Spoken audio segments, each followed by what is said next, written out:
Property pains in retirement. When is enough enough? Retiring at 55 and on the golf course.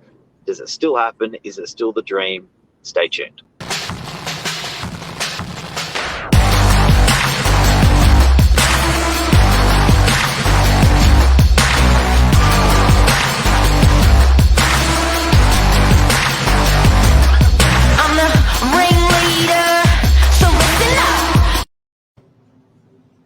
Good Juicy.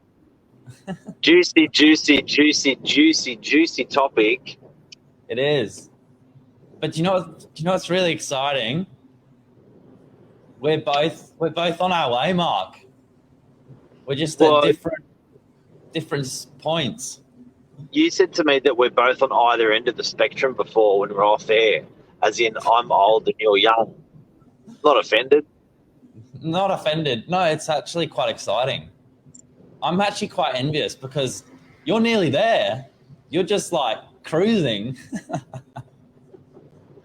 Hey, tell me, you're 18, 19, sorry. What does retirement, what is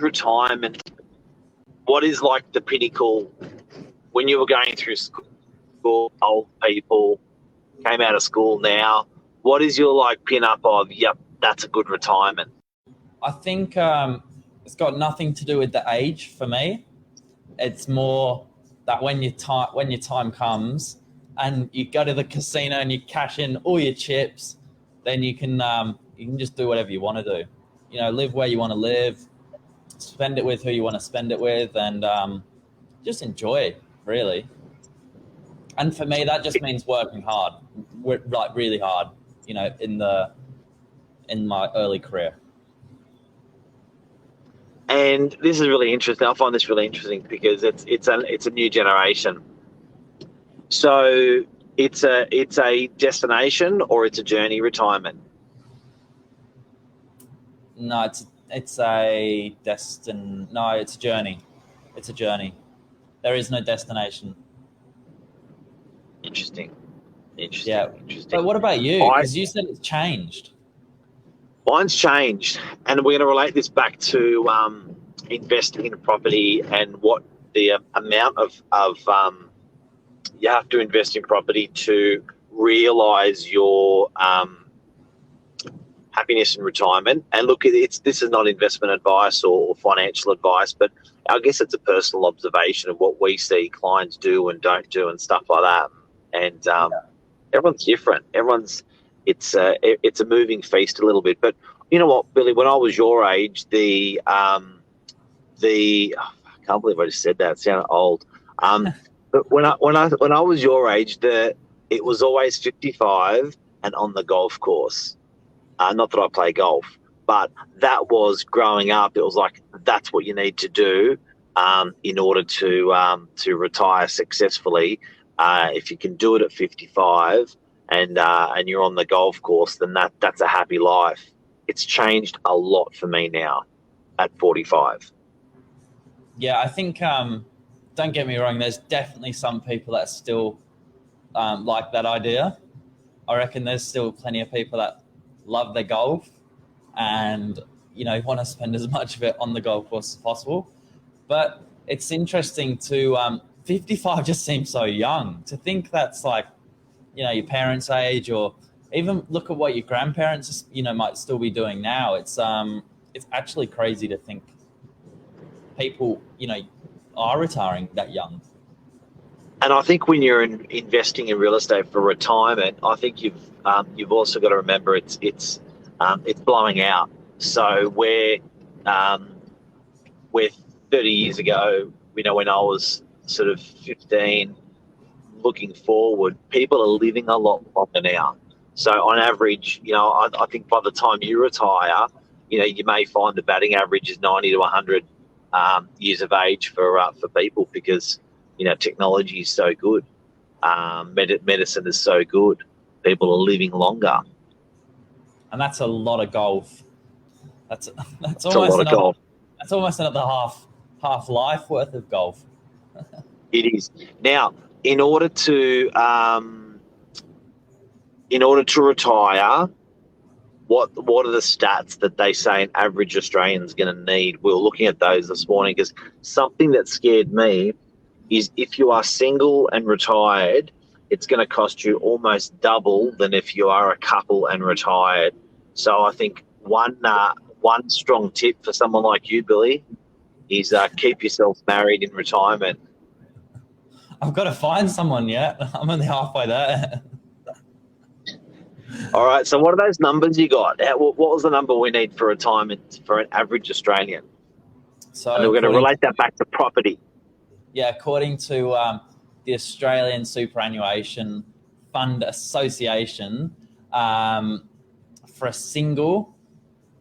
hot single, $545,000 in superannuation savings or some sort of savings. And for a couple, it was, I think, $640,000. Okay. So that's like, I guess it can be cash invested into some form of investment, maybe stocks, maybe property, but whatever. But that's it. That's the lump that you got to have for retirement after your home that you live in. Yeah. And then it got a little bit confusing because it was talking about, what you need to live on to then spend. And that number fluctuated a little bit, and it didn't really make sense with the savings because it was saying you need like around 70,000 or whatever a year to spend, and you're going to go through your savings pretty quick if that's the case. But I think that's the idea of what's tucked away, not actually spending money. Having it invested, well, and having that money coming in. Now, all right, based on that number, and this is really interesting because I find that I don't know anyone that's ever had this conversation with me, whether it be an uncle or an auntie, family friend, confidant, friend, advisor. I guess no one really holds your hand and has this sort of discussion, but it's interesting this morning. Guys, I'd love to know, it's a live show, if you've got any questions about investing in property for retirement, ask them. I'd love to know what your ideal retirement looks like, or what you're actually genuinely planning. Now, Luke's I think on the right angle of what he's mentioned about buying and selling down.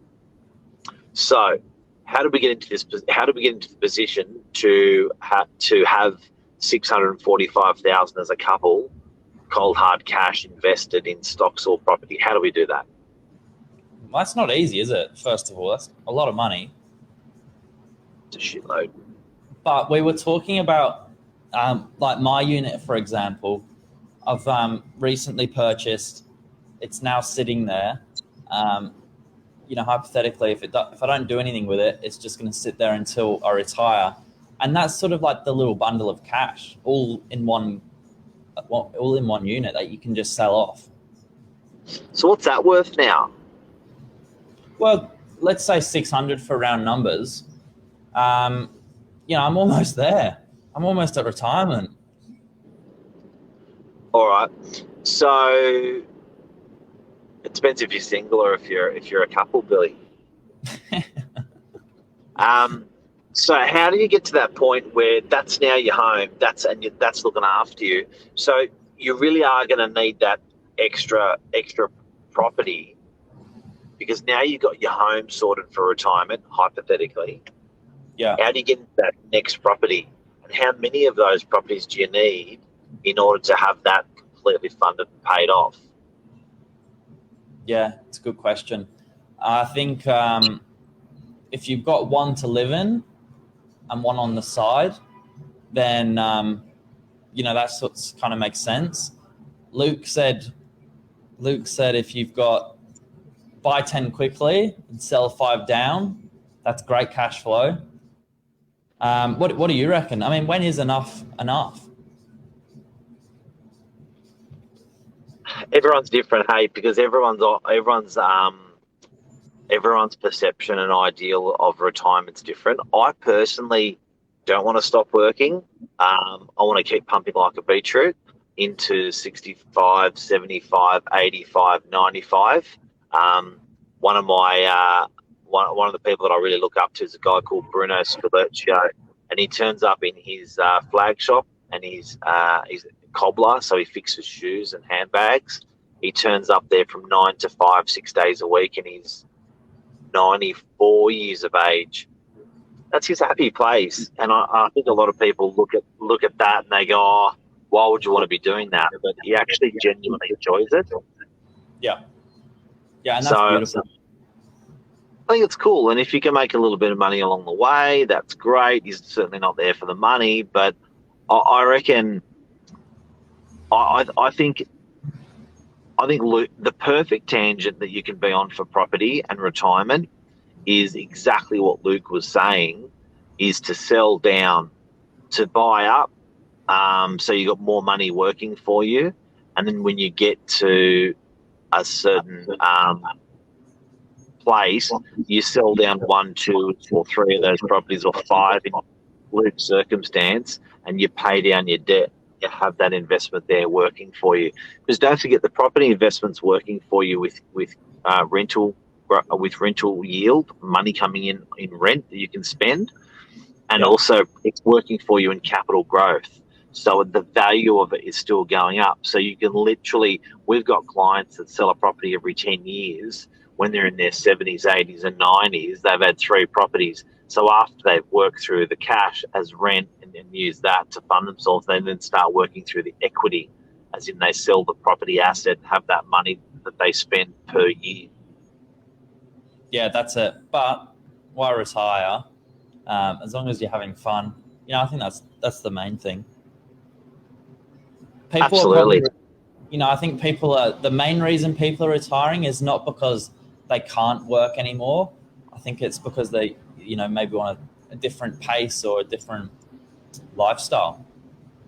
Don't want to mix it up a bit. But what was your retirement plan, Mark? I'm intrigued to know.